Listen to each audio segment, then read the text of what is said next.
feeling a little tired today? Like someone came into your house during the night and stole an hour of your sleep? Yes, Daylight Saving has launched its yearly bedtime burglary. And as we rub our bleary eyes, some ask, is this worth it?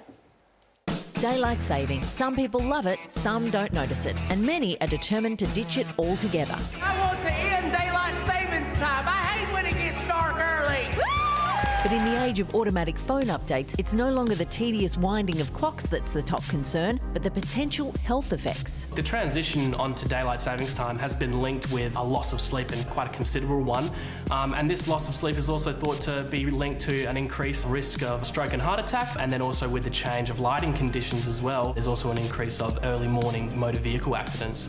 Right now, a world-first study on the physical effects of daylight saving is underway, monitoring 700 people across Australia to discover how long it takes the body to adjust to the time shift. Australia presents a great opportunity to study daylight savings time because you have that rough 50-50 split of states that are on daylight savings time and states that are on standard time permanently. As usual, Australia marches to the beat of several different drummers. Most of the southeastern states lose an hour, but WA, the Northern Territory and Queensland refuse to partake, despite growing calls from within the Sunshine State to sign up. Daylight saving is the single most petitioned topic in Queensland to the state parliament. Daylight saving became popular a little over a century ago when wartime coal shortages required a reduction in fuel usage. Shifting the day back an hour was the solution. Europe and the UK were first, followed by the United States in 1918, where the change was welcomed by retailers eager for the extra business it would bring.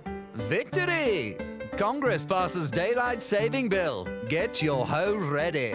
But not all hoes were ready. Farmers in particular protested the change, despite the popular myth that the practice was for their benefit. And a recent US study claims the transition to daylight saving time may cause an additional 30 deaths every year. So, with the electrical needs and habits of the world looking pretty different than it did in the era of Prohibition and the Titanic, is it time to end the practice and just leave the clocks be?